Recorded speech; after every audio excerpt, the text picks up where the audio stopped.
The great wall of China ప్రపంచంలోని అత్యంత అద్భుతమైన నిర్మాణాల్లో ఒకటి. ఇది మానవ చరిత్రలోనే అతిపెద్ద నిర్మాణ ప్రాజెక్టు. దీనిని ఎప్పుడు, ఎలా కట్టారో ఇక్కడ వివరంగా తెలుసుకుందాం. ఎప్పుడు కట్టారు? ఈ గోడను ఒకే రాజు లేదా ఒకే కాలంలో కట్టలేదు. దీని నిర్మాణం సుమారు 2000 సంవత్సరాల పాటు కొనసాగింది. ప్రారంభం. దీని నిర్మాణం క్రీస్తు పూర్వం 7వ శతాబ్దంలోనే, సుమారు 2700 సంవత్సరాల క్రితం ప్రారంభమైంది. ఆ కాలంలో చైనాలో అనేక చిన్న రాజ్యాలు ఉండేవి. శత్రువుల దాడుల నుండి రక్షణ కోసం వారు తమ సరిహద్దుల్లో మట్టితో గోడలు నిర్మించుకోవడం మొదలుపెట్టారు. మొదటి చక్రవర్తి క్రీస్తు పూర్వం 221లో కిన్ షీ హువాంగ్ అనే చక్రవర్తి చైనా మొత్తాన్ని ఏకం చేశాడు. అప్పటికే ఉన్న చిన్న గోడలన్నింటినీ కలిపి ఒకే పెద్ద గోడగా నిర్మించాలని ఆయన ఆదేశించాడు. మింగ్ రాజవంశం 1368 నుండి 1644. ప్రస్తుతం మనం చూస్తున్న గ్రేట్ వాల్లోని ఎక్కువ భాగం మరియు అత్యంత పటిష్టమైన నిర్మాణాలు మింగ్ రాజవంశం కాలంలోనే జరిగాయి. వీరు ఇటుకలు, రాళ్లను ఉపయోగించి గోడను చాలా బలంగా కట్టారు. ఎలా కట్టారు?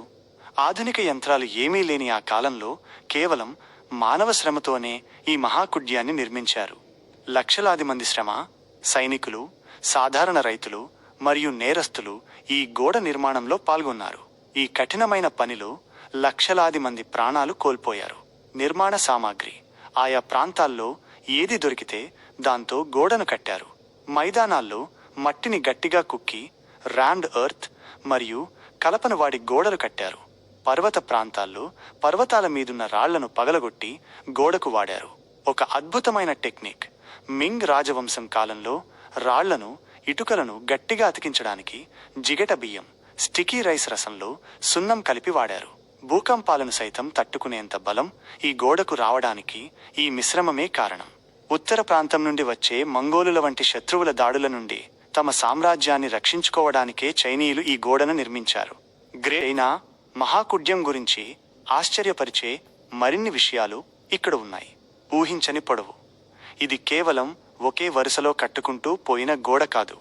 అనేక చిన్న గోడలు, కందకాలు మరియు సహజమైన పర్వతాల కలయిక. దీని మొత్తం పొడవు సుమారు 21,196 కిలోమీటర్లు, 13,170 మైళ్ళు. ఇది మన భూమధ్య రేఖ పొడవులో సగానికి పైగా ఉంటుంది. అద్భుతమైన సివిల్ ఇంజనీరింగ్. ఈ నిర్మాణం ఒక అద్భుతమైన ఇంజనీరింగ్ మాస్టర్ పీస్. ప్రాచీన కాలంలోనే వారు మట్టిని గట్టిగా కుద్ది ర్యామ్డ్ ఎర్త్ గోడలు కట్టారు. ఇది దాదాపు మన ఆధునిక RE walls, retaining earth walls వెనుక ఉన్న సూత్రం లాంటిదే. వర్షపు నీరు నిలిచిపోయి ఒత్తిడి, హైడ్రోస్టాటిక్ ప్రెషర్ పెరగకుండా ఉండేందుకు పర్ఫెక్ట్ స్లోప్ క్యాలిక్యులేషన్స్ చేసి అద్భుతమైన డ్రైనేజీ సిస్టమ్ను, వీప్ హోల్స్ ఏర్పాటు చేశారు. అలాగే ఇటుకలను అతికించడానికి వాడిన జిగట బియ్యం, సున్నం మిశ్రమం 100 ఏళ్ల పాటు గోడ బలంగా నిలబడేలా చేసింది. అంతరిక్ష అపోహ. అంతరిక్షం నుండి చూస్తే చైనా మహాకుడ్యం కనిపిస్తుంది అనేది చాలా ప్రసిద్ధి చెందిన అపోహ. నిజానికి ఎలాంటి టెలిస్కోప్ లేకుండా కేవలం కంటితో చూస్తే ఇది స్పేస్ నుండి కనిపించదని నాసా స్పష్టం చేసింది. దీని రంగు చుట్టుపక్కల ఉండే పర్వతాలు నేల రంగులో కలిసిపోవడమే దీనికి కారణం. ప్రపంచంలోనే అతిపెద్ద శ్మశానం. దీనిని నిర్మించడానికి పట్టిన 100 ఏళ్ల కాలంలో సరైన ఆహారం లేక, కఠినమైన వాతావరణం మరియు ప్రమాదాల వల్ల దాదాపు 10 లక్షల మందికి పైగా కార్మికులు చనిపోయారని ఒక అంచనా. చనిపోయిన వారిని ఆ గోడ పునాదుల్లోనే పాతిపెట్టారని చెబుతారు. అందుకే దీన్ని భూమి మీద అతి పొడవైన శ్మశాన వాటిక అని కూడా అంటారు. డ్రాగన్ ఆకారం. ఆకాశం పైనుంచి చూస్తే ఈ గోడ ఆకారం ఒక పెద్ద డ్రాగన్ పర్వతాల మీద పడుకున్నట్లుగా కనిపిస్తుంది. చైనీయుల సంస్కృతిలో డ్రాగన్ రక్షణకు మరియు అదృష్టానికి ప్రతీక.